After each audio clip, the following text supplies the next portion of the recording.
কথা বলে ঠিক না?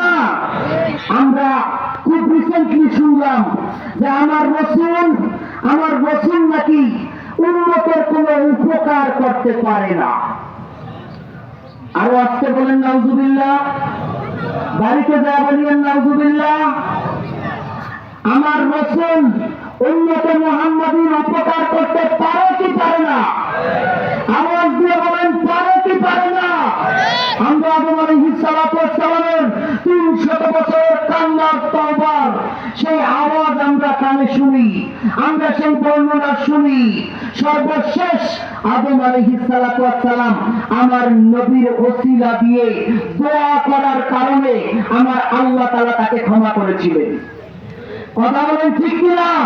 নবী এখনো দুনিয়ায় আসেন নাই, এখনো আসেন নাই। নবী তার নূরের ঝলকে আরশের খুঁটিতে আল্লাহ তাআলা নবীকে তার প্রিয় বন্ধুকে সেখানে সুন্দর করে সাজিয়ে রেখেছেন। নবী দুনিয়ায় আসে নাই, কিন্তু রাসূলের ওসিলা দিয়ে দোয়া করে পৃথিবীর প্রথম মহামানব আল্লাহর কাছ থেকে ক্ষমা পেল। কথা বলেন ঠিক কিনা?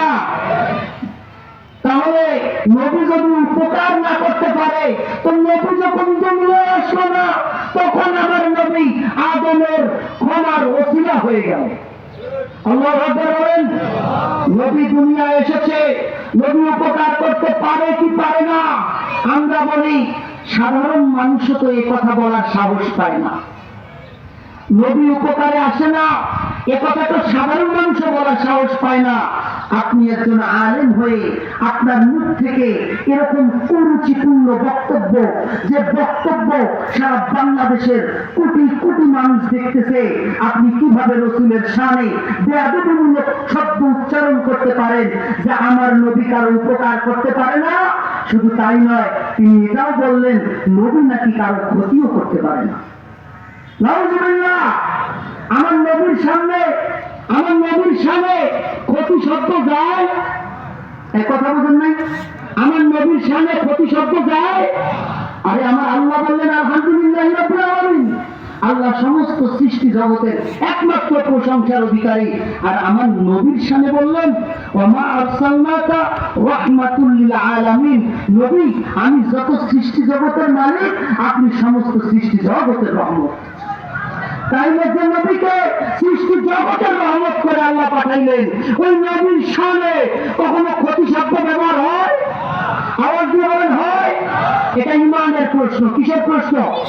সবাই বলেন কিসের প্রশ্ন? ইমানের প্রশ্ন। ইমানের প্রশ্ন। ব্যাপার যদি হয় ইমানের, জীবন দিয়ে দিব, কারোর সাথে আপোষ করতে রাজি। সে যত বড় হুজুর হোক, যত বড় ডক্টরেট হোক, যত বড় ক্ষমতাবান ব্যক্তি হোক, ইমানের সাথে কোনো আপোষ নাই। হযরত জাবের রাদিয়াল্লাহু তাআলা আনহু খন্দকের যুদ্ধ, সাহাবায়ে কেরামরা পরীক্ষা খনন করে ক্লান্ত হয়ে গেছেন, ক্ষুধার্ত অবস্থায়, পানি নাই, খাবার নাই। জাবের রাদিয়াল্লাহু তাআলা রাসূলকে বলেন, ইয়া রাসূলুল্লাহ, আপনি একটু চুপ করে আমার বাড়িতে আসেন, ছোট্ট একটা ছাগল জবাই দিয়েছি, এটার গোশত আপনি খাবেন। জাবের রাদিয়াল্লাহু তাআলা আনহু আল্লাহর রাসূলকে দাওয়াত দিতে আসলেন। আল্লাহর রাসূল বললেন, আমার সমস্ত সাহাবীরা ক্ষুধার্ত, আমি কেমনে একলাই খাই? 1000 সাহাবী নিয়ে জাবেরের বাড়িতে চলে গেলেন। জাবের চিন্তিত হলেন, একজন ব্যক্তির খাবার পাক করেছি, এতগুলো লোক কেমনে খাবে? অতঃপর হযরত জাবের রাদিয়াল্লাহু তাআলা আনহু তিনি নিয়ে গেলেন, আল্লাহর রাসূল বিসমিল্লাহ বলে খাবারে ফু দিলেন, সমস্ত সাহাবায়ে কেরামরা খাবার খাইলো। শেষে দেখা গেল যে পরিমাণ খাবার ছিল 1000 সাহাবী খেলো, আমার রাসূল তৃপ্তি সহকারে খেলেন, তারপরেও খাবার অনুরূপ রয়ে গেছে। তাইলে যে নবীর বরকত এত হয়, তিনি কি কখনো ক্ষতি করতে পারেন? তিনি আমাদের জন্য বরকতের। সম্মানিত হাজির, আবহাওয়া খারাপ, আমরা কোরবানি দিব, তবে একটা জিনিস আমরা মনে রাখবো, আমার রাসূলের শানে ব্যঙ্গাত্মক, আমার রাসূলের শানের খেলাফ কোন শব্দ যদি কেউ উচ্চারণ করে, আমরা তাকে পরিত্যাগ করবো। কথা বলে ঠিক কিনা? সে যদি দেশের প্রধানমন্ত্রী হয়, আমার রাসূলের শানকে যদি সে না বোঝে, তার চাইনার মূল্য আমার কাছে